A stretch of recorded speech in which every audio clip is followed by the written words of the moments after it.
Sejam bem-vindos. Agradecemos a todos que assistem e acompanham nossas reuniões virtuais através desse canal. É bom estarmos aqui. Neste momento, damos início à nossa reunião virtual.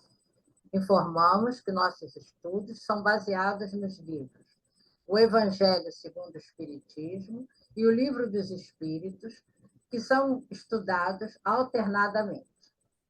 Nesta oportunidade, o tema será do Evangelho, coletânea de preces espíritas, preces pelos que já não são da Terra.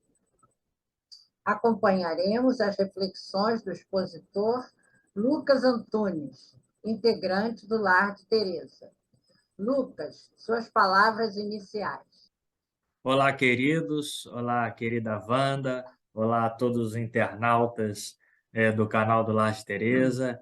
Que hoje nós tenhamos uma palestra muito positiva e muito instrutiva e muito esclarecedora. Obrigado.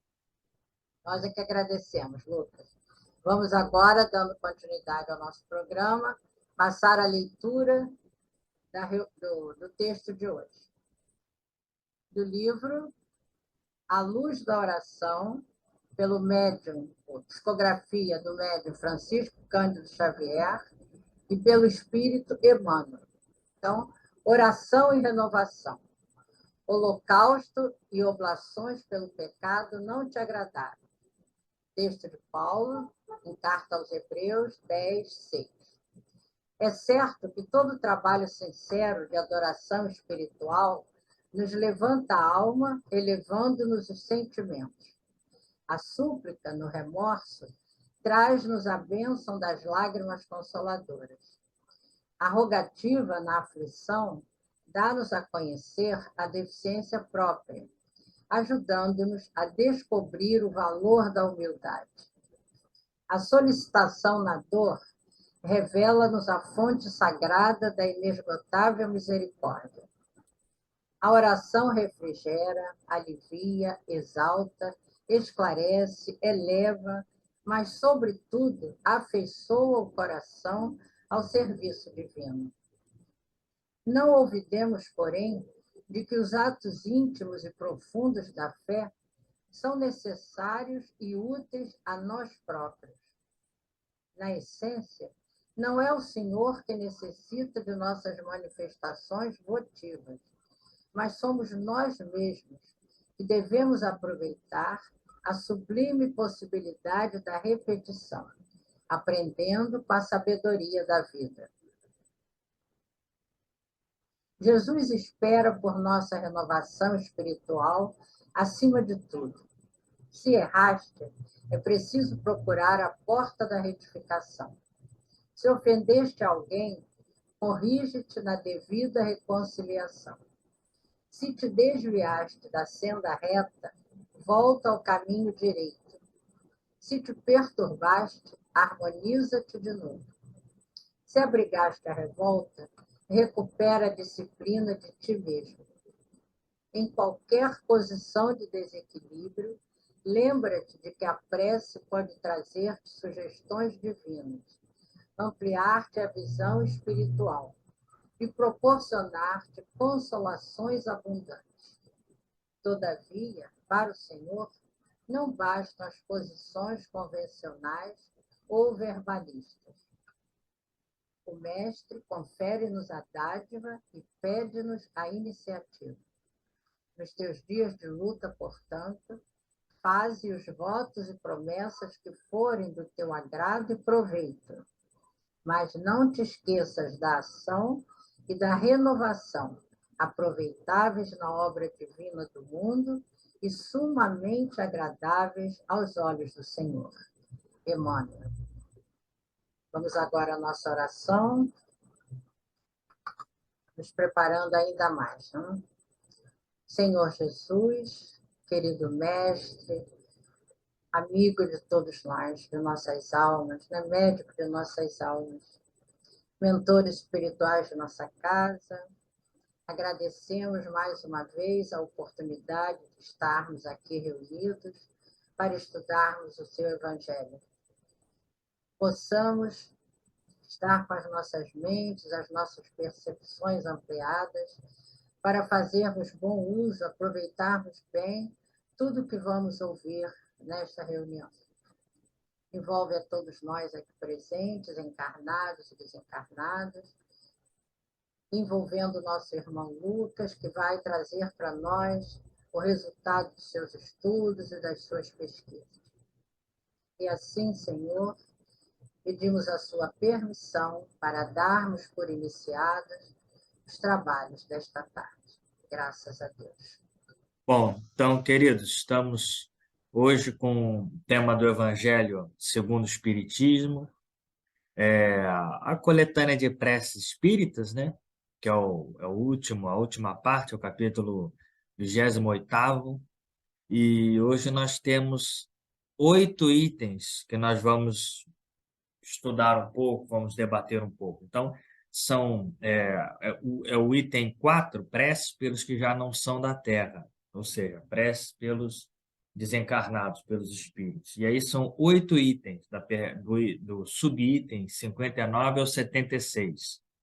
Por alguém que acaba de morrer, pelas pessoas a quem tivemos afeição, pelas almas sofredoras que pedem preces, por um inimigo que morreu, por um criminoso, por um suicida, pelos espíritos penitentes e pelos espíritos endurecidos. Se a gente fosse tentar dividir a palestra em cada um dos itens, não ia dar tempo para dividir direitinho tudo, porque é muita coisa. Então, a gente vai citar aqui, obviamente, primeiro, o porquê que Kardec colocou essa coletânea de preces. E um dos motivos nós encontramos num outro livro publicado pelo professor Allan Kardec, que foi O Céu e o Inferno. Então, aqui está uma edição do Céu e Inferno. No livro Céu e Inferno, a segunda parte são os relatos dos espíritos que se comunicavam nas sessões espíritas que Kardec e que pessoas ligadas à Sociedade Espírita de Paris fizeram. E nessas sessões, na maioria das vezes, os espíritos que se comunicavam eram espíritos sofredores, não eram espíritos felizes, né? Alguns poucos eram espíritos felizes que falavam que já estavam na regeneração, que estavam no lugar que era muito melhor do que o plano material, que se encontravam em cidades espirituais onde as pessoas eram totalmente acolhedoras, onde todo mundo estava em harmonia. Mas a maioria dos espíritos que se comunicavam eram espíritos que estavam ainda ligados à matéria e sofrendo. Então, nos subitens que colocam sobre os temas mais, digamos assim, agressivos em relação à ação das pessoas, ao comportamento, nós temos, por exemplo, por um suicida, por um criminoso, por um inimigo que morreu, pelas almas sofredoras que pedem preces. E esses são, sobretudo, os temas que a gente vai abordar hoje. Por quê? Bom, aí vamos de novo citando o Céu e o Inferno. Tem uma passagem do Céu e Inferno, que é talvez a mais famosa, e é a mais famosa porque é a mais impressionante, porque também é a mais agressiva, do suicida de uma estalagem chamada A Samaritana. O nome da estalagem era A Samaritana, ficava em Paris, porque era uma estalagem criada pela caridade, para pessoas que tinham poucas condições e, né, queriam pernoitar, né, quando estavam viajando. E chegou, então, ali pelo ano de 1859, um homem de 50 anos, muito bem vestido, que pediu um quarto e também pediu para que se preparasse um banho para ele. Aí ele pagou, foi preparado o banho e o quarto. Ele foi tomar banho, demorou muito, o pessoal foi lá olhar e ele tinha se matado. Ele tinha passado a navalha no pescoço. Essa notícia, como não era muito comum, e notícia de suicídio normalmente não se publica, mas essa notícia foi publicada nos jornais, porque causou um grande impacto no pessoal que trabalhava lá, E os jornais decidiram publicar, e Kardec, quando leu a história, também ficou impactado. E fizeram uma evocação do espírito. O espírito foi evocado na Sociedade Espírita de Paris. E ao ser evocado, ele, em primeiro momento, mostrou que estava totalmente atordoado, sem entender o que estava acontecendo. Porque ele disse: eu me matei pensando que eu ia desaparecer. E eu fugi de um sofrimento, mas agora eu estou sendo torturado. Aí perguntaram: mas que tipo de tortura você está sofrendo? E ele disse: eu sinto os vermes a me corroerem. Os vermes, obviamente, estavam corroendo o cadáver, mas como ele tinha se matado, a ligação dele em espírito com o corpo continuava. Porque isso foi o que Kardec depois pergunta aos espíritos superiores, a São Luís, por que que isso acontecia? E São Luís diz: porque o suicida abreviou o tempo de vida que ele ainda tinha. Então ainda era para ele ficar um tempo. Ele não vai ficar, mas esse tempo está correndo, e está correndo a energia do corpo. Então ele mantém-se preso àquela situação. E os vermes estão sentindo, os vermes estão correndo o cadáver, ele está sentindo porque ele, pela ação material que ele achou que estava tendo correta, né? Mas estava errado, ele está sentindo aquilo. Então, ele aparece ali e pede, obviamente, orações. Quer dizer, o pessoal primeiro se propõe. O que ele pediu lá foi para desaparecer. Eu queria que Deus me aniquilasse. As pessoas dizem: não, o espírito é imortal. Você vai, né? Você vai continuar. Então, aí dizem, resolvem fazer prece por ele. E ele diz: as preces me ajudam muito porque aliviam as minhas dores. Ajudam a aliviar o meu sofrimento. As minhas dores com as preces diminuem. Então, ele aparece uma ou duas vezes e já se sente um pouco melhor. Embora aquele sofrimento ele só conseguisse liquidar no momento em que a consciência dele se libertasse do ato errado que ele cometeu. Então, no item que fala por um suicida, esses espíritos se manifestam e, obviamente, Kardec pensa em colocar uma prece em favor para que seja, se necessário, né, fazer uma oração específica por ele, que ele seja auxiliado. Uma outra parte é por um criminoso. E no céu e inferno, de novo, tem, no final, subitem dos espíritos que foram criminosos. E um deles, como era uma prática comum naquela época, da guilhotina, ele tinha sido decapitado. Também era comum um machado, né? Mas o machado às vezes emperrava no pescoço. Aí desenvolveram a guilhotina para a coisa ser mais eficaz. Ele se manifesta sendo dizendo que foi atraído ao lugar por uma força inexplicável, e quando percebe que, né, ele tinha morrido, dizem qual era a sensação dele. O pessoal já tinha ouvido a história do suicida que passou a navalha no pescoço, estava sendo corrido pelos vermes. Aí pensou: lá vem mais uma. Aí perguntaram: qual é o sentimento que você tem depois da morte? Você que foi justiciado, né, pelo crime que cometeu. Aí ele disse: eu sinto como se a minha cabeça tivesse desprendida do meu corpo, aqui no plano espiritual. Minha cabeça está como volitando fora e o corpo está numa outra situação, mas os dois, quando eu me movimento, é como se eles fossem juntos. Aí a gente imagina um criminoso, né? Obviamente apegado a essas questões materiais, no caso dele, criminoso, roubo, algo do tipo, e ao ser sentenciado à morte, ficou ainda impregnado a situação do corpo, do cadáver, que lá que estava separada, o pescoço, né, a cabeça do tronco, e assim ele se sente no plano espiritual. E lá, ao se manifestar, obviamente que a recomendação é que se faça muita oração por ele, muita prece, para que ele consiga, pela prece, que a consciência dele seja atingida, para fazer uma reflexão possível que ele tome um comportamento correto da crença que ele do tipo de atitude que ele deveria ter. Obviamente que, na visão espírita, ele teria uma nova chance, reencarnar, e não é para ser de novo um criminoso. Por último, nós também temos, por exemplo, pelas almas sofredoras que pedem preces, por último dessa parte. E tem um outro caso que também, esses são acho que os 3 casos mais famosos, porque são os mais aterrorizantes. O pessoal, quando leu a história do pessoal que foi para o plano superior, fica assim pensando, ah, que ótimo, ainda bem que tem. Aí vai ler a outra parte que é do pessoal que está no sofrimento. Aí fica, meu Deus do céu, acontece esse tipo de coisa, porque o sofrimento é que nem filme de terror, né? Todo mundo entende desde o início.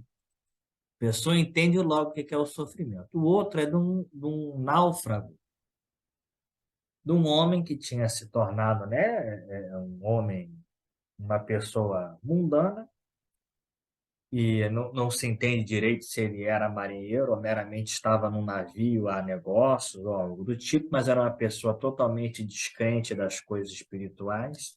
Morreu no naufrágio, já tinha falecido há quase uma década e ele ainda se sentia afundando no oceano. O cara estava como se fosse há uma década dizendo, quando ele se manifesta através de um médium, nesse caso não foi na Sociedade Espírita de Paris, foi numa outra sociedade espírita, em que ele sentia como se ele estivesse afundando, e não parava de afundar e a coisa não melhorava, e ele depois ele submergia, perdão, ele emergia, e depois ele submergia de novo.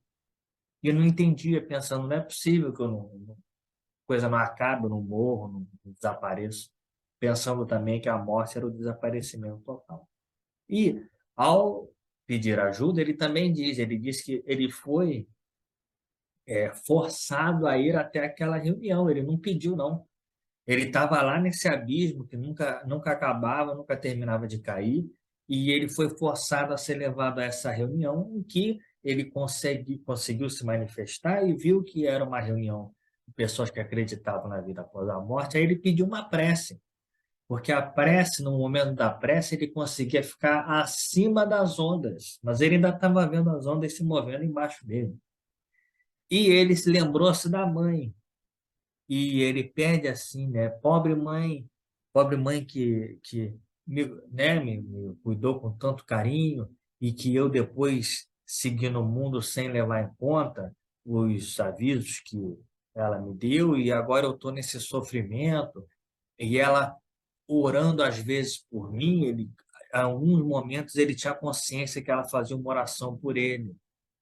E depois, ali no, no encontro, ele conseguia de alguma forma entrar na frequência das preces que a mãe mandava e pediu para que o grupo fizesse uma prece por ele também, porque seria uma maneira de ajudá-lo a sair, né, a ficar, porque ele, na consciência dele, mentalmente, ele precisava disso para ir, digamos assim, para a Terra, porque ele estava preso ao naufrágio.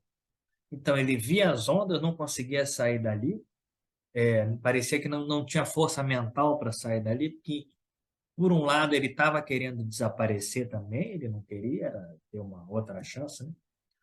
E aí depois e aí ele se manifesta uma segunda vez. Ele consegue se manifestar uma segunda vez em que ele agradece muito pelas preces, as preces de alguma maneira sustentavam ele, e assim ele conseguiria, né? Mas ele pedia mais, porque ele sozinho não conseguia. Então é que nem a pessoa que não sabe nadar. A pessoa que não sabe nadar entrou lá na piscina, no mar e está afundando, vai precisar de ajuda. As preces são como salva-vida. Olha só que coisa impressionante. É por isso que a gente tem muita gente que lê, né, o Céu e o Inferno, lê livros espíritas e pensa, nossa, isso aí é muita imaginação, isso aí é muita. Não, é porque a consciência, dá tudo na consciência da pessoa. Ele não conseguia sair daquela situação sozinho, é que nem quem está se afogando, né? Então, as preces são como o colete salva-vidas, são como a ajuda que a pessoa precisa ter.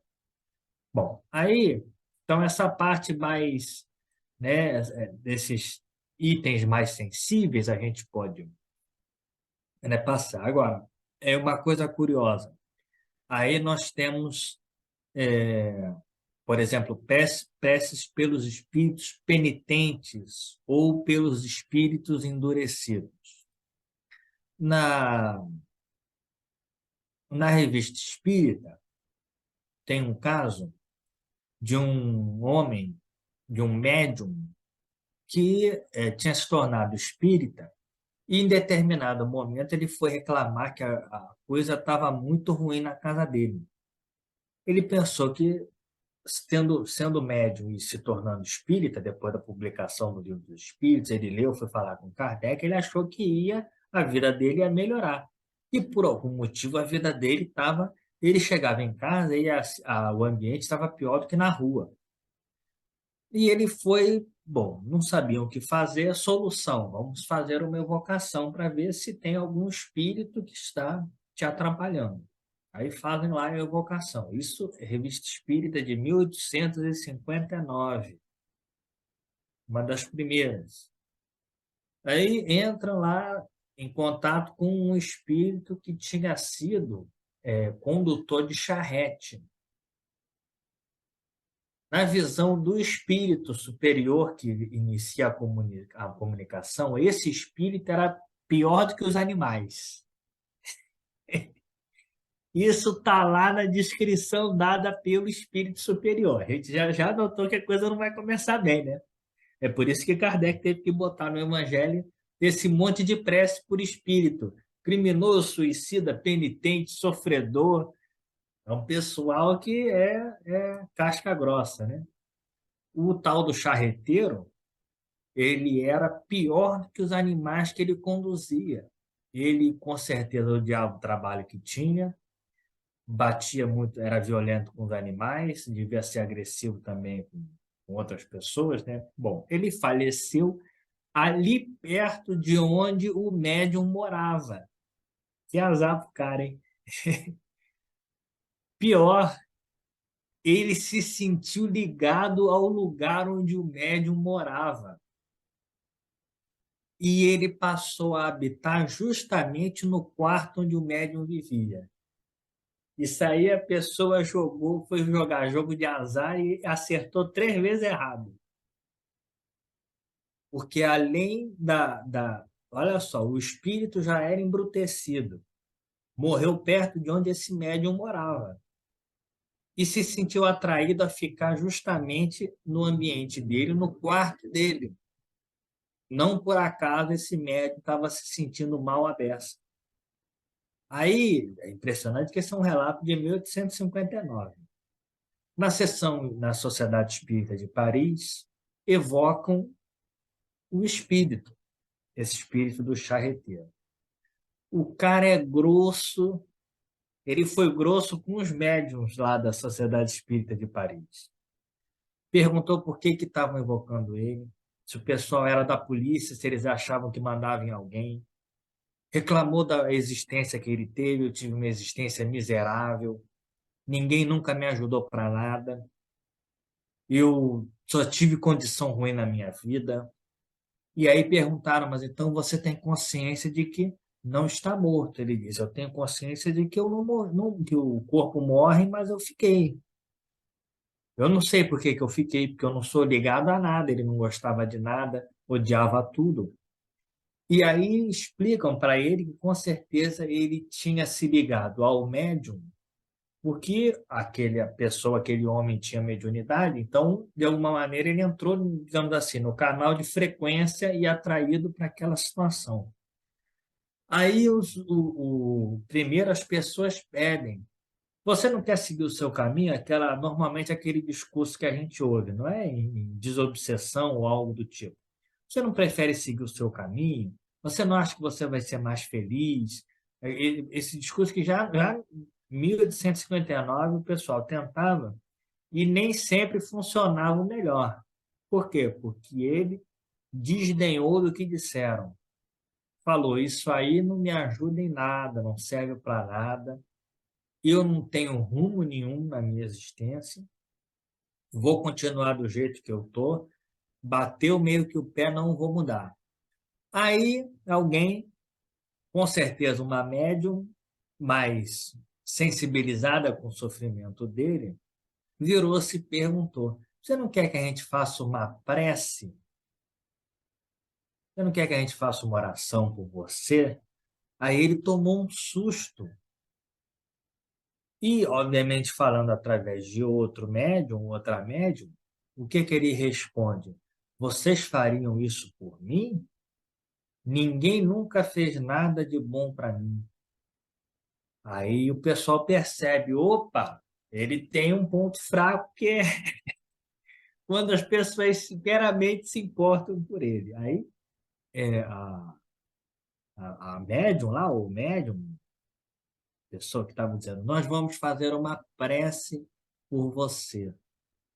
Vamos fazer aqui uma oração e pedir para que você seja auxiliado, porque nos parece que o seu problema é exatamente esse. Você, né, acha que nunca foi ajudado e de repente não está sendo ajudado, mas a gente vai tentar te ajudar. Aí fazem a oração e ele no final, a última coisa que ele fala é que ele está muito agradecido que fizeram algo por ele. E, pelo que parece, não voltou. E depois o médium lá que estava reclamando do ambiente ruim dentro de casa disse que o ambiente tinha melhorado. Então, é curioso que quando a gente ouve, né, quando a gente lê essas histórias, a gente entende na prática por que que é necessário, é tão preciso fazer uma prece. Por que que a oração é tão necessária quando o ambiente está ruim, quando a gente sente que está. Algumas pessoas dizem assim: eu estou me sentindo carregado. A pessoa está carregada, não é a bateria para estar carregada, né? A pessoa está se sentindo que a energia dela é como se ela estivesse carregando alguma coisa. Então, nesses momentos que a pessoa está nesse uma dor de cabeça muito forte, sem explicação, ou uma situação desse tipo, a melhor maneira é que a pessoa recorra à oração, porque é a forma dela mudar o canal de frequência, a sintonia vibracional dela em que ela se encontra e melhorar o, a afinidade que ela tem com o plano superior. Então, nesses casos, nesses itens, a gente já viu como as pessoas podem ser melhoradas através da prece. Agora, tem momentos em que nem sempre a prece vai ser o diferencial. O diferencial vai ser a atitude. Então, já aconteceram casos, para citar dois aqui, a gente já está se encaminhando para o final da palestra, né, da reunião, em que os espíritos que estavam lá, de alguma maneira ligados à pessoa, eles até ouviram a prece, mas acharam que não era o suficiente. Então, teve um caso que aconteceu na Espanha, em que uma mulher muito católica decidiu comprar uma casa que ficava perto de um monastério, porque pensou, morando numa casa perto de um monastério, eu vou pegar aqui as boas energias do monastério. Um dia, ela foi lá falar com o padre e reclamar que tinha uma assombração na casa dela. E a assombração aparecia em forma de monge, só que era um monge do mal. E isso é que a pessoa comprou pensando que ia pegar as energias boas, hein? Se eu fosse ela, eu ia no corretor e reclamava, no corretor de imóveis e dizia, escuta, é propaganda enganosa, pô. Como é que eu venho para cá e aparece o monge do mal? Mas, enfim, o monge, com o rosto meio destruído, com uma corcunda e uma postura muito disforme, apareceu na casa dela repetidas vezes. Ela visualizando aquela aparição, tentou fazer prece, tentou fazer oração, e em determinadas vezes, através da mensagem por pensamento, ele disse para ela: você acha que eu fico impactado com isso aí? Eu fui monge, eu conheço todas essas orações aí. A ponto dela ter chamado o exorcista foi na casa dela, fez o ritual de exorcismo, mas o próprio exorcista disse para ela: minha filha, eu não sei se isso vai funcionar na sua situação. Olha, o exorcista não estava dando esperança para a mulher. Imagina só o que ia funcionar. E ela dizendo que a situação em casa, e ela solteira, estava indo, o ambiente era de mal a pior. Para dormir era quase impossível.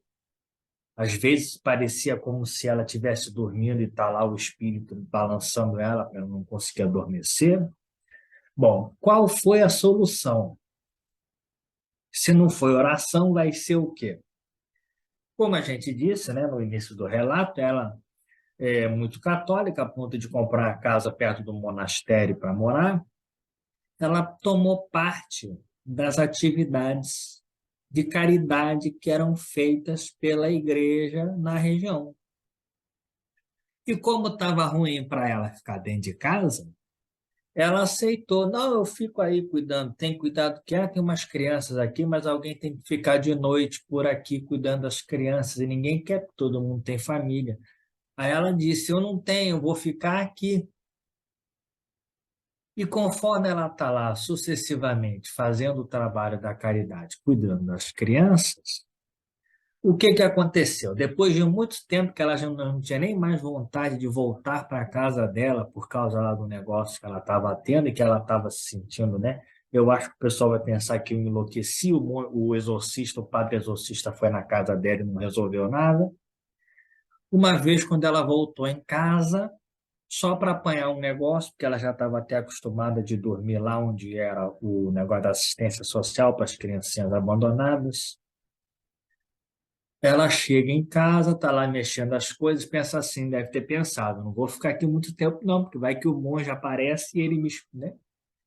Aí ele aparece, mas ele está diferente. Ele não está mais disforme.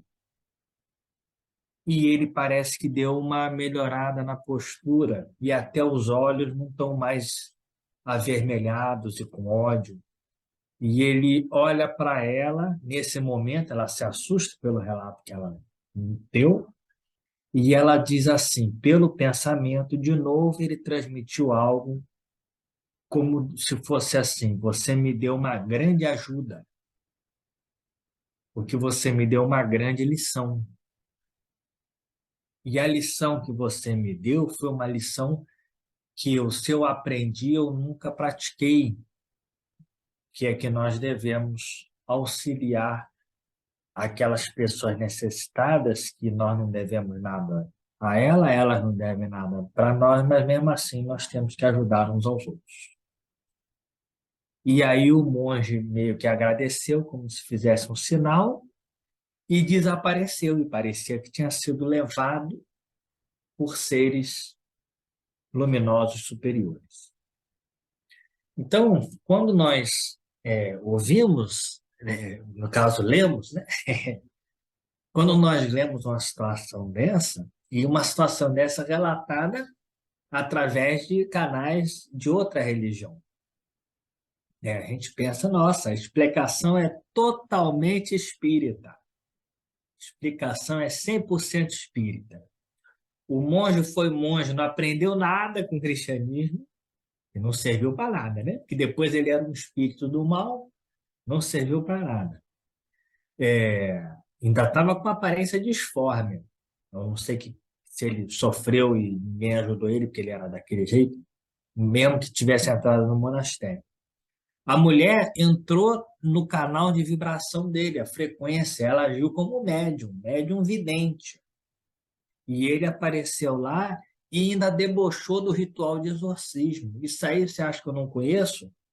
Eu fui monge, eu conheço isso aí tudo, essa oração aí tudo. Isso aí não vai me assustar em nada, não vou embora. A mulher ficou tão assustada que quando ofereceram, ó, estamos precisando de alguém para dormir aqui, para cuidar das crianças aqui, que a gente atende. Aí ela, não, eu aceito. Depois eu não dormi com esse cara. Foi lá ajudar as criancinhas. O que que o espírito dito do mal ficou apiedado? Quando ele viu que ela sinceramente ajudava as crianças necessitadas, aí ele se modificou. Ele deve ter tomado um impacto enorme para fazer uma reflexão a ponto dele, na consciência dele, pensar: mas o que ela está fazendo é o correto, é o que eu deveria, de repente, ter feito e não fiz. Bom, então, já nos encaminhando para o final da palestra, nós temos a relevância de pensar que esses itens foram colocados porque realmente a prece é o grande diferencial que atinge o cérebro para que a gente mude o nosso pensamento e a nossa relação com o plano espiritual de cima. Agora, o comportamento é o que acerta o nosso sentimento, é o que acerta o coração. Então, às vezes, a gente diz, né, que as palavras elas chamam a atenção, mas é o exemplo que arrasta as pessoas, é o exemplo que convence. Nós podemos ouvir palavras bonitas e até fazer uma reflexão, mas se a gente não vê o outro fazendo o que ele diz que é para fazer, a gente não vai levar a sério o que ele está falando. Porque faço o que eu digo, mas não faço o que eu faço, isso aí não progride mundo nenhum, não melhora mundo nenhum. Para terminar com uma história, uma última, assim, um último caso, certa vez no Las Teresa, uma voluntária que estava se sentindo muito cansada depois de um dia de trabalho muito extasiado, chegou lá no Las Teresa, eu vou aqui tomar um passo para ver se eu melhoro, porque eu estou me sentindo muito mal, nossa, parece que eu peguei uma doença horrorosa. Ela tomou um passe e não sentiu que tinha melhorado em nada. Aí pensaram, e o passo não melhorou? Aí ela ficou para depois da reunião e vamos fazer uma oração específica pela senhora para ver se melhora. Fizeram a oração. Ela disse, eu não estou me sentindo nada melhor, mas eu sinto como se tivesse alguém próximo de mim. Aí pensaram, vamos ter que tentar entrar em contato com o espírito, não é possível, a essa altura, todo mundo querendo já ir embora para casa. Aí reúne. Bom, vamos fazer o seguinte, então. Vamos tentar entrar. Aí entraram e conseguiram uma outra pessoa com mediunidade muito aflorada, entra em contato e, ao entrar em contato, o espírito se comunica e perguntam por que é que você se aproximou dela se você estava gerando esse sentimento né, da situação ter ficado pior, quer dizer, qual é o motivo? E o pessoal está tão acostumado com o céu e o inferno, e com desobsessão, e com as preces de Kardec, que às vezes estão pensando pior. Estão pensando assim, olha, deve ser porque em outra vida, né, uma coisa de outra vida, ou então é uma coisa, né, vai ser algum caso assim muito tenebroso, não era nada disso. O que que o Espírito disse, e é por isso que a gente sempre está aprendendo.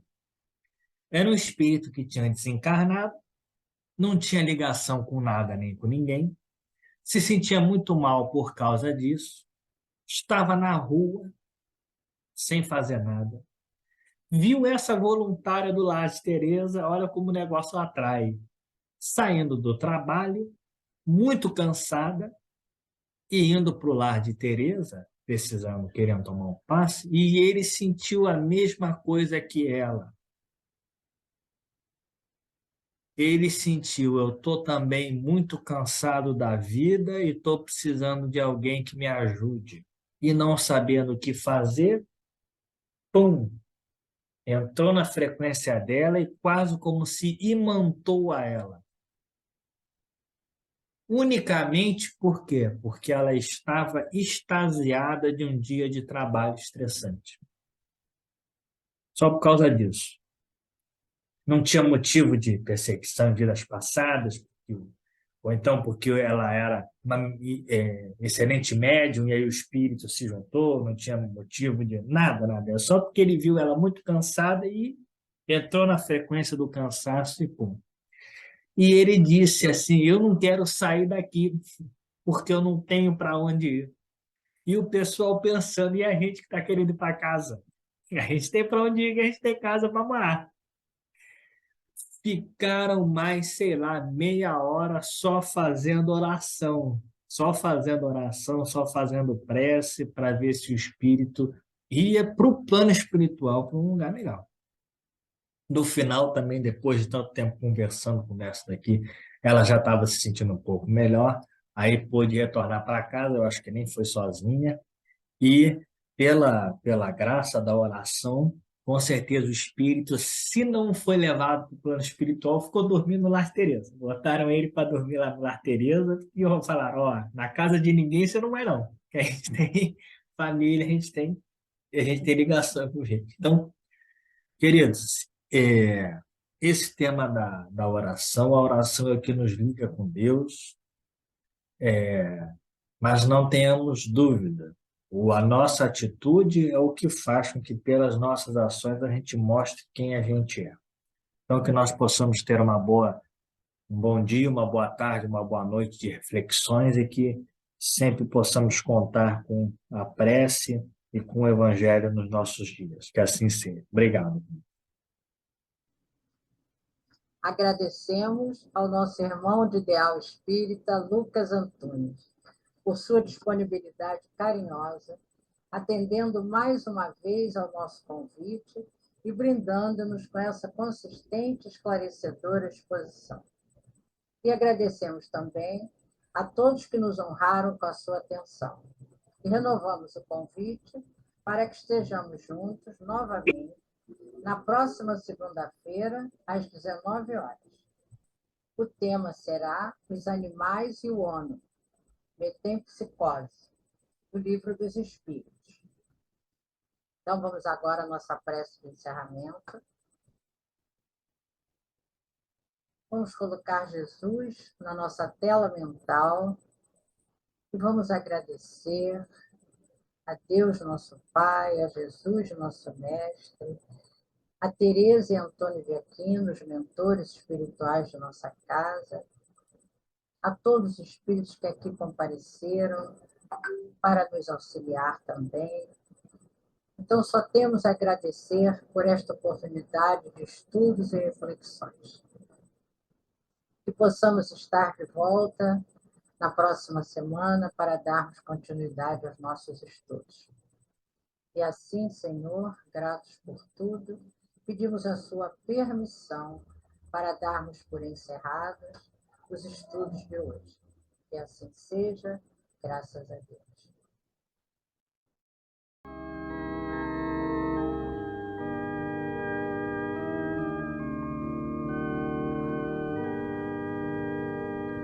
Jesus é o meu guia e ao longo do caminho sua mão carinhosa me ampara de mansinho. Jesus é o meu pastor,